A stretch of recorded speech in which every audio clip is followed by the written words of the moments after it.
दोस्तों आज हम अपनी टैली शुरू करने जा रहे हैं। टैली में सबसे पहले हम अपने सॉफ्टवेयर को स्टार्ट करना देखेंगे कि हम अपने टैली को सिस्टम में किस तरीके से स्टार्ट कर सकते हैं।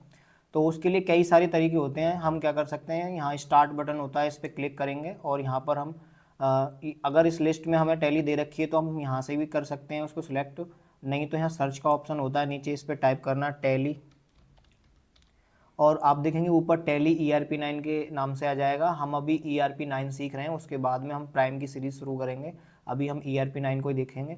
तो यहाँ से हम क्या करेंगे, टैली पर क्लिक करेंगे। क्लिक करने के बाद में हमारे सामने उसका टैली का इंटरफेस ओपन होगा। तो जब हम टैली स्टार्ट करेंगे तो हमारे सामने पहला इंटरफेस कुछ इस तरीके का आएगा। हमें यहाँ से वर्क इन एजुकेशन मोड पर क्लिक करना है, क्योंकि अभी हम सीख रहे हैं टैली चलाना। तो हम वर्क इन एजुकेशन मोड पर जाएंगे और कीबोर्ड से एंटर बटन प्रेस करेंगे तो हमारे सामने गेटवे ऑफ टैली की विंडो आएगी। और तो हमें क्या करना है, सबसे पहले हमें एल्ट के साथ में F3 प्रेस करना है, जिससे हमारे सामने कंपनी इन्फो की विंडो ओपन हो जाएगी। अभी आप देख सकते हैं कि यहाँ पर एक कंपनी पहले से बनी हुई है जो कि ओपन है। अगर हमें किसी कंपनी को बंद करना है तो उसके लिए हमारे पास एक ऑप्शन होता है सेट कंपनी। हमें सेट कंपनी पर जाना होगा और कीबोर्ड से एंटर बटन प्रेस करके हम इस कंपनी पे, जिस कंपनी को हमें बंद करना है उस कंपनी को सिलेक्ट करेंगे और एंटर बटन प्रेस कर देंगे। इससे हमारी कंपनी बंद हो जाएगी। अब आप देख सकते हैं यहाँ किसी कंपनी का नाम नहीं है, तो हम अब कोई भी कंपनी बना सकते हैं या नई कंपनी बनाने के लिए हमें सबसे पहले क्रिएट कंपनी पर जाना होगा। हम कीबोर्ड से क्रिएट कंपनी पर आएंगे और एंटर बटन प्रेस करेंगे।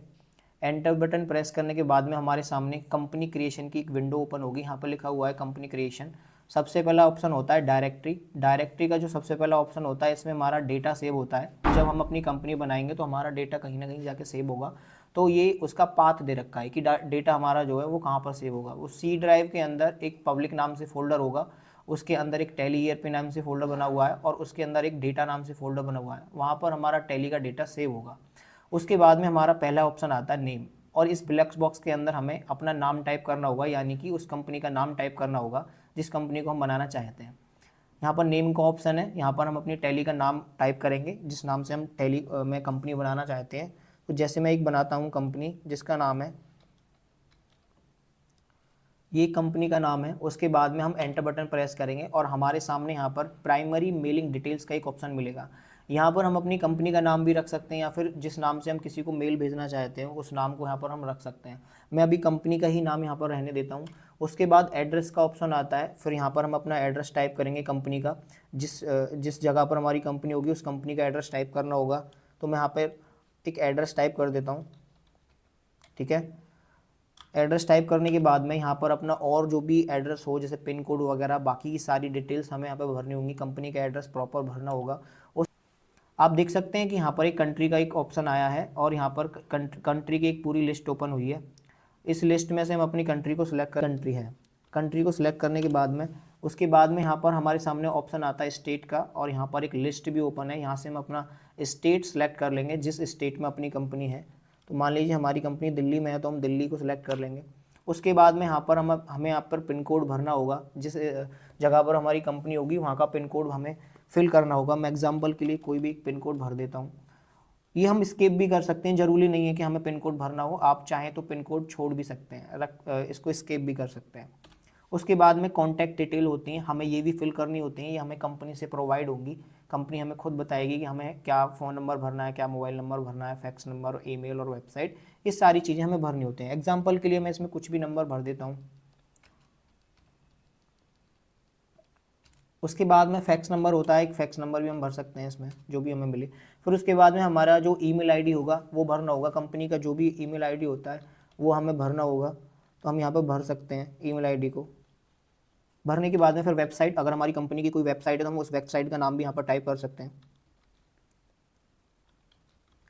उसके बाद में हमारे सामने एक बहुत ही ज़रूरी चीज़ आती है जिसमें है books and financial year detail. यहाँ पर हमें अपनी फाइनेंशियल ईयर को फिल करना होगा कि हम किस ईयर के लिए अपनी कंपनी को बना रहे हैं। मान लीजिए आपने अपनी कंपनी 2025 में शुरू करी है, तो आपको यहाँ पर वो डेट भरनी होगी जिस डेट से आपने कंपनी शुरू करी है। मैं आपको बता दूं कि हमारा जो सेशन लगता है वो 1 अप्रैल से शुरू होता है और 31 मार्च पर जाकर ख़त्म होता है। तो यहाँ पर हम जो डेट भर रहे हैं वो 1 अप्रैल से स्टार्ट हो रही है। मान लीजिए हमारी कंपनी 2025 में ओपन हुई है, तो हमें यहाँ पर 1/4 6205 टाइप करना होगा, यानी 2025 भरना होगा। बुक बिगनिंग फ्रॉम में भी हम सेम डेट रख सकते हैं, क्योंकि जिस डेट से हमारी कंपनी स्टार्ट होगी उसी डेट से हमारी ट्रांजैक्शन होना शुरू हो जाएगा। उसके बाद में सिक्योरिटी कंट्रोल का एक ऑप्शन आता है, यहाँ पर हम अपनी कंपनी को पासवर्ड प्रोटेक्टेड भी रख सकते हैं, पासवर्ड भी लगा सकते हैं हम अपनी कंपनी पर अभी हम इस चीज़ को एस्केप करेंगे। इसके लिए हम अलग से एक वीडियो बनाएंगे जिसमें आप देख सकते हैं कंपनी को किस तरीके से पासवर्ड लगा सकते हैं, किस तरीके से पासवर्ड हटा सकते हैं। क्योंकि अगर आपने एक बार कंपनी में पासवर्ड लगा दिया तो आप उसके बाद में उस पासवर्ड को यदि भूल जाते हैं तो कंपनी को ओपन नहीं कर पाएंगे। उसके बाद आपको एंटर प्रेस करके नीचे आना होगा। बाकी की जो डिटेल होती हैं वो बाय डिफ़ॉल्ट होती हैं, इनको हमें ज़्यादा कुछ करना ही नहीं होता है, जैसे है ऐसे ही रख सकते हैं इनको। तो हम यहाँ से एंटर प्रेस कर करके इसको एक्सेप्ट कर देंगे कंपनी को। ये हमसे देखिए एक्सेप्ट के लिए पूछ रहा है, हमें यहाँ से एंटर बटन प्रेस करना होगा। एंटर बटन प्रेस करने के बाद में हमारी कंपनी एक्सेप्ट हो जाएगी और कंपनी बन के तैयार हो जाएगी। आप देख सकते हैं नेम ऑफ कंपनी, यहाँ पर हमारी कंपनी का नाम आ गया, जिस नाम से हमने अपनी कंपनी को बनाया था वो नाम यहाँ पर आ चुका है। इस तरीके से हम कोई भी कंपनी बना सकते हैं। अब बात करते हैं कंपनी को किस तरीके से बंद कर सकते हैं। मान लीजिए हमारा काम पूरा हो गया और अब हमें अपनी कंपनी को बंद करना है और कल फिर से ओपन करना है या दोबारा काम करने के लिए ओपन करना होगा, तो उसके लिए हमें अपनी कंपनी को पहले बंद करना होगा। मान लीजिए अब हमें अपनी कंपनी को बंद करना है, तो किस तरीके से हम बंद कर सकते हैं वो देखते हैं। उसके लिए हमारे पास एक ऑप्शन होता है शट कंपनी का ऑप्शन। इस पर जाकर हमें एंटर बटन से प्रेस करना होगा और यहाँ से अपनी कंपनी को सिलेक्ट करना होगा जिस कंपनी को हमें बंद करना है, और उस कंपनी पर जाकर एंटर बटन प्रेस करना होगा। तो आप देख सकते हैं अब हमारी कंपनी बंद हो चुकी है। यदि हमें अपनी बंद हुई कंपनी को दोबारा से ओपन करना है, मान लीजिए आपने किसी कंपनी को बंद कर दिया है और आपको उस कंपनी को दोबारा से ओपन करना है, तो आप किस तरीके से कर सकते हैं। उसके लिए एक ऑप्शन होता है सिलेक्ट कंपनी। आप देख सकते हैं यहाँ पर हमारे सामने सबसे पहला जो ऑप्शन है वो सिलेक्ट कंपनी का ही आता है, यानी कि आपने जो कंपनियाँ बना रखी हैं उनमें से आपको किसी कंपनी को ओपन करना है, तो आपको उसके लिए सिलेक्ट कंपनी का यूज़ करना होगा। आप सिलेक्ट कंपनी पर जाकर एंटर बटन प्रेस करेंगे। उसके बाद में आपको जिस भी कंपनी को ओपन करना हो आपको उस कंपनी को सिलेक्ट करना होगा और एंटर बटन प्रेस करना होगा। इसके बाद देख सकते हैं कि आपकी ने जिस कंपनी को सिलेक्ट किया था वो कंपनी ओपन हो चुकी है। ऐसे ही सेट कंपनी मैंने बताया बंद करने के लिए होता है, सिलेक्ट कंपनी को ओपन करने के लिए होता है, और क्रिएट कंपनी होता है एक नई कंपनी बनाने के लिए। ऐसी ही मज़ेदार वीडियो देखने के लिए हमारे चैनल को सब्सक्राइब करें।